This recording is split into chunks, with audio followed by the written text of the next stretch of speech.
Have you ever had the magic sauce? Phrasing? I mix what I like, what I like, what I like, what I like, what I like.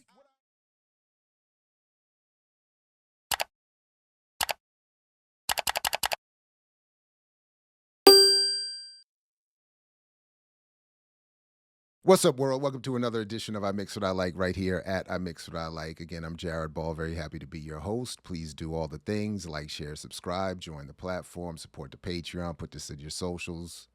And again, welcome. Big thanks again to the patrons and members of this channel who are getting to see this first. Thanks again to those who will get to see this later. And why aren't you a member or a patron? Just a relatively quick look at Magic Johnson and his magic sauce. Phrasing? And its relationship to mythology as it relates to Black economics and the relationship Black people have to this country's economy. All right, so we'll start here with this story from MSN about Magic Johnson that I got from my buying power alert, which just came out the other day, talking about with an estimated net worth of $1.2 billion, former NBA star Magic Johnson is one of only 4 athletes, the others being Michael Jordan, LeBron James, Tiger Woods, who have achieved the 10-figure status according to Forbes. So it's praising him for being a billionaire. And it talks a little bit about, as we'll look at in another piece, where how he became a billionaire. But essentially, it goes back to something he said in 2015, which points to his approach and to the general approach that I've been criticizing for some time, where he said, so they, just in tracking how he became a billionaire, this story is pointing to how I knew there was buying power in the minority communities, he said during a speech at UC Irvine in 2015, in terms of, I knew there was, again, and in this context, what is the paradox is that in this context, he and those doing this reporting are accurately referring to what buying power means. That, again, it is not an assessment of wealth or income. It is an assessment based on estimates and projections of consumer spending on how much any group, in this case, Black people, can empower and enrich those who own the economy and the products and services being purchased or consumed by Black shoppers. It gets misreported and used by pundits and other journalists, and unfortunately so much of the Black commercial press, as an economic strength that is just currently untapped and could be marshaled by the Black community to alter our relationship to the economy. And that is not what buying power is. So here it's an accurate assessment. I knew there was buying power in the community, and he's saying this is what I, meaning Magic Johnson, could turn into a mechanism for me to become wealthy. All right, so if we look at this story here, how entrepreneur Magic Johnson parlayed sports success to business success from business and tech outlet, and of course all these stories will be linked in the show description. But if we look at this story, we can see a little bit more of how Magic Johnson paradoxically represents accurately in these stories what buying power really is, as opposed to how it's often reported to unwitting Black audiences. So it's described here as investing in urban America. But what is really being said here, as it says here, is it's not an investment in urban America as in helping Black people improve their economic condition. It's having established white corporations use Magic Johnson to take advantage of those in so-called urban America and have that be described as investment. So it says here in the 1990s, after he retired from basketball, Johnson started investing in businesses in urban America, including an alliance with Sony Pictures to develop the Magic Johnson Theaters, and as Starbucks only franchisee in the history of the company, acquiring the later selling 125 stores. So I just had to jump in here real quick, or as they say, editing Jared had to jump in here real quick. I did want to look up, where did Magic Johnson, or to whom did Magic sell those Starbucks stores? And while I couldn't find it, what exactly, where, and so anybody please put in the comments or share with me later if you can identify to whom he actually sold the stores. But even more importantly is what I did find in this story here from Tasting Table. Starbucks' partnership with Magic Johnson paved the way for community stores. And what the story is essentially saying is that the partnership that with Magic that ended with him making $100 million in the sale of his shares in Starbucks in 2010, what that paved the way for was a Starbucks relationship with so-called underserved communities and nonprofits that allows for them to establish what they call community stores that work with nonprofits that allegedly bring some benefit to the so-called inner city.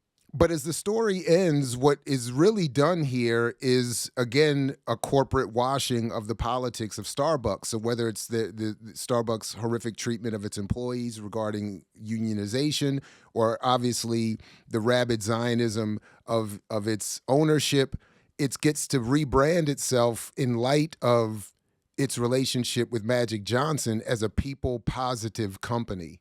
So in addition to the mythology being sold to Black people regarding our relationship to the economy, there is the broader mythology being run and perpetuated by Magic and other celebrity endorsers of these companies for their own private wealth, which is then transmitted as messaging and narrative of the collective good or as a benefit to the collective.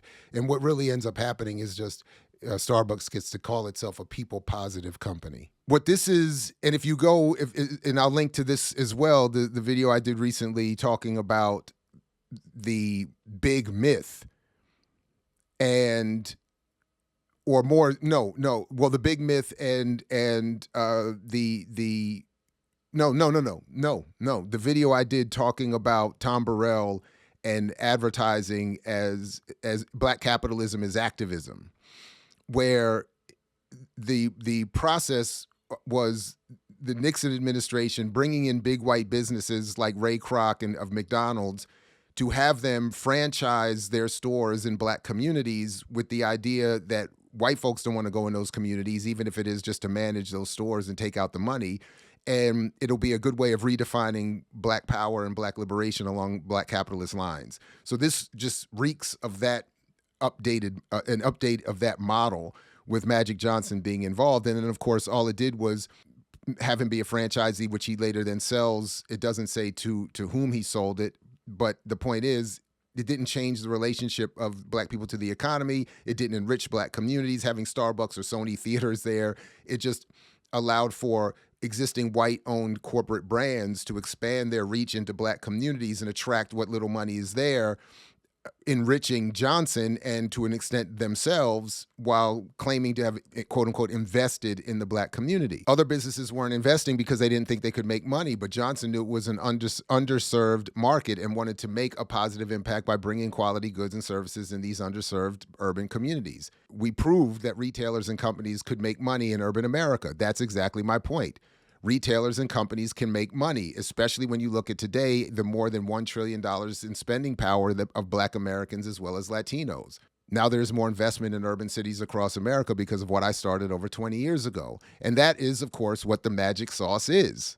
Phrasing? It's being a winning athlete, becoming a winning celebrity, being someone who is seen as marketable, and then having that marketability applied to the fantasy that Black communities are being improved by you representing and enriching yourself off of white corporations targeting Black consumers. Johnson has made other investments too, including controlling interests in Equitrust, a $14 billion financial services company, as well as African-American television network Aspire and food service and facilities management company Sodexo Magic. So again, it's Black capitalism working within established financial services sectors, Aspire TV, which we can look at here in a minute, which is sort of a Byron Allen styled Black-owned. We'll see. How does he manage all these projects so well? The magic secret sauce is really hiring the right people. Now, who does it say he hires? We don't know, but they're self-starters who are driven to win. But that's the magic secret sauce, having other people do the work that he is the face of because of his celebrity. And this is Aspire TV, which, you know, HBCU culture, a lot of marching band stuff as I was looking at. It's, you know, Black excellence, some cooking shows. I'm sure it's all very good, well produced, looks good. The website looks good. I'm sure all the shows are great. But there's nothing in here that is going to upset the advertising basis of commercial media and marketing. So it's again, it's not even to hate on this content, but it's not. It fits perfectly within the Black capitalist commercial media logic that advertisers would love and would want to support Magic Johnson and helping him become a billionaire in the process. They would love to support that. So then, speaking of Magic, shout out to Be Awake is Everything, who sent me this on Twitter. And as you see here, they sent me this nice Magic Johnson pass, which I said, I got you, soon come, catching the alley-oop. So I kind of thought my response was almost as fly as the initial offering. And what's being offered here is a response to the Root story that came out the other day saying, or raising the question, can slavery come back under Trump's presidency? I'm not going to get into that particular claim or argument or at least not here, not today. But what's relevant about that and why To Be Awake sent me the alley-oop. So the reason I was sent the alley-oop was because of this tweet response to that story, saying if the NAACP, National Urban League, and Reverend Al Sharpton present plans for collective cooperative economics and to educate our youth properly, Black America will do just fine. We got $1.7 trillion in spending power. Hell no, slavery or bonding. Hell no, no slavery or bonding for work. And then, of course, here they link to a story from McKinsey, one we've covered on a number of occasions, talking about the state of the Black consumer, referring back again to buying power, all ignoring what I'll again put in the show description, a link to not only the routine coverage of McKinsey in my work around buying power in Black economics, Black capitalism, but the specific incident, a Black former employee of McKinsey coming forward to me, to us, as a whistleblower, revealing the flaws in McKinsey's approach to the study of Black people and economics, using all the false buying power methods to reach these conclusions, all for the purpose of helping target Black consumers with the ad revenue and the spending power in the ad revenue community of the elite corporations who are selling products and selling, more importantly, the mythologies that commerce and consumption will do towards benefiting Black people. So definitely check the links in the show description for more on this, and obviously make sure you've liked, shared, subscribed, joined here, signed up for the Patreon as well, and so you can get first looks at more coverage of these stories in sort of the ongoing fashion that I've been doing for a number of years now. And as I've said in my own work around the subject, McKinsey has become one of the leading purveyors of the myth since they've entered the game. And as we saw in that tweet there, their messaging has a certain success in its circulation, even as it is wildly flawed and incapable of explaining properly the relationship Black people have to the economy, or how the economy works, or what buying power is and is not. So that's what I Mix What I Like ultimately is. It's a prophylactic against the magic sauce of Black capitalist mythology.